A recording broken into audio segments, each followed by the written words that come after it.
2023학년 4월 모평 봤잖아요, 아이들이.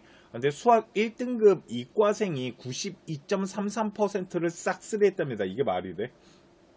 아, 도대체 이 문과 애들 뭐 하는 거야, 도대체? 이과 애들이 92.33%를 싹쓸이 했다라는 거는 이게 일단은 문과 애들보다 이과 애들이 수학에 대한 영향력이 크다. 그리고 아이들이 수학을 문과 애들보다 훨씬 잘하고 있다라는 건데, 이게 이제 4월 모평 수학 1등급 이과생이 92.33%가 1등급을 싹쓸이 했다는 이 부분에서 좀 봐야 될 게 있어요. 그 기사를 첫 번째 좀 보고 싶은 게 뭐냐면, 수학에 대한 표점에 대한 격차가 6점이 났답니다. 예를 들어서 미적 153점이 이제 미적분 최고 점수가 이제 표점이 153점이 나왔는데, 화통본 문과 아이들이 제일 높은 점수가 147점대를 형성했다라는 거죠. 그러면 우리 아이가 문과 아이가 수학을 공통과 화통을 선택한 아이가 수학을 진짜 잘 봤어요. 그래도 미적 본 아이보다 표점이 6점이 낮다라는 건 대학교 레벨을 높이는데 정말 한계가 나타날 거고, 이야기는 미적을 본 아이들 중에 잘 본 아이들이 문과로 교차를 하게 되면 대학 레벨을 또 높일 수 있다라고 봐야겠죠. 그러니까 2022학년에도 말씀드렸지만 문과 아이들이 이과 아이들보다 불리한 거는 맞는 것 같아요. 그런데 이거를 교육정책에 대해서 어떻게 해석하냐에 따라서 문과 아이들의 편을 들어줄 수도 있고 이과 학생들의 편을 들어줄 수도 있는데, 솔직히 저는 그건 중요하지 않다고 생각해요. 왜 그러냐면 제가 누군가의 편을 들어준다 그래서 대한민국 교육제도가 바뀌는 건 아니잖아요. 그죠?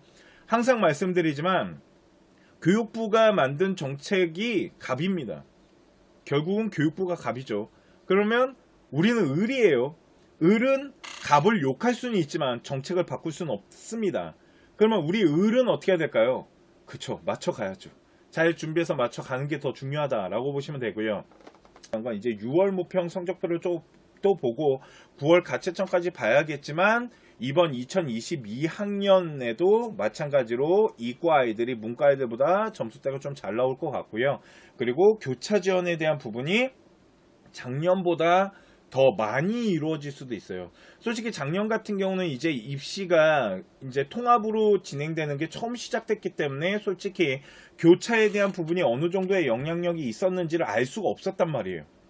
다들 예측하는 거였고, 저희 컨슈에서도 무엇인가를 예측했을 때 말도 많고 탈도 많았거든요. 그런데 이제는 대학교가 입결에 대한 정시 입결을 발표하게 되면 어느 정도 문과 아이들과 이과 아이들의 점수차가 벌어지는지가 수치상 보여줄 거란 말이에요. 그러면 이제는 이과 자연계 아이들이 문과로 교차를 작년보다 적게 할 것 같지는 않거든요. 그런데 작년에 저희가 조사했을 때는 40에서 60% 정도, 학교에 따라서 좀 차이가 있었지만 이번 시즌에도 한 40에서 60% 정도가 학교마다의 차이는 있겠지만 그 정도는 교차가 또 진행되지 않을까라는 부분이 있고요. 이거보다 제가 오늘 이 뉴스를 읽어드리는 이유는 이거보다 더 심각한 게 있어서 그래요. 그게 뭐냐면 최저입니다. 문과생들 이렇게 되면 수능 최저 비상 걸린 거예요. 왜 그러냐면 문과 아이들이 지금 화통이랑 미적 본 아이가 수학 같은 경우 저렇게 봤을 때 최저 라인이 이과 아이들이 등급을 높게 가져갈 거잖아요. 그렇기 때문에 문과가 시험을 잘 보더라도 등급을 가져가지 못하는 현상이 수학에서 이루어질 수 있는 부분이잖아요.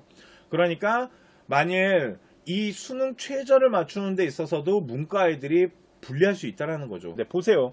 문제는 뭐냐면 여기 연세대학교 활동부 수형의 국미기과가 뭐냐면 문과의 국미기과, 이게 미분이나 기하를 보고 과탐을 본 이과 아이들이에요.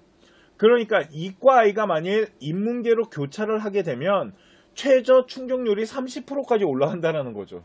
근데 이게 지금 교과 전형도 이런 현상들이 일어날 거라는 거죠. 자, 고려대학교를 좀 보도록 할게요. 학교장 추천 같은 경우 문과 같은 경우는 국수탐이 7%밖에 못 맞춰왔대요. 그런데 이과 아이가 교차했을 땐 22.32%고 자연계 아이들은 32%를 맞춰왔답니다. 그러니까 누가 봐도 문과 아이들보다 이과 아이들이 훨씬 지금 그 수능 최저에 대한 충족 비율을 맞추고 있다는 거죠. 저는 솔직히 대한민국 이 통합 정책이 뭐 좋다 나쁘다를 떠나서 이 현상대로 계속 교육 정책이 진행이 된다라면 문과 아이들의 이제 수치적 데이터, 일명 문과를 지원하는 아이들이 되게 많이 줄어들 수 있는 문제점이 생길 수 있습니다.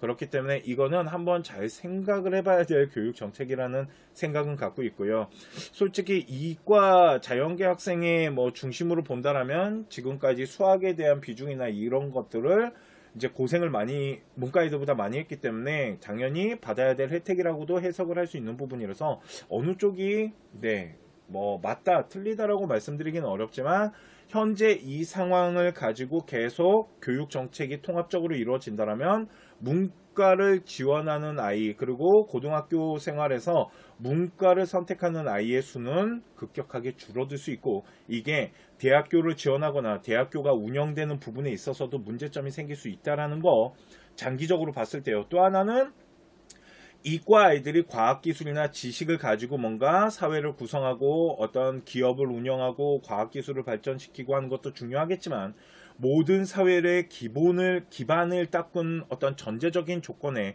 사회과학, 인문사회 철학 이런 것들도 생각보다 되게 중요하기 때문에 좀 이렇게 조화로운 부분들이 좀 필요하다라는 생각이 들거든요. 그러니까 이거 통합정책도 한번 잘 점검을 해볼 필요는 있을 것 같다는 생각이 들고요. 하지만 이번 2023년, 2024학년 아이들이 뭐 그렇다고 정책이 확 바뀔 것 같지는 않고요.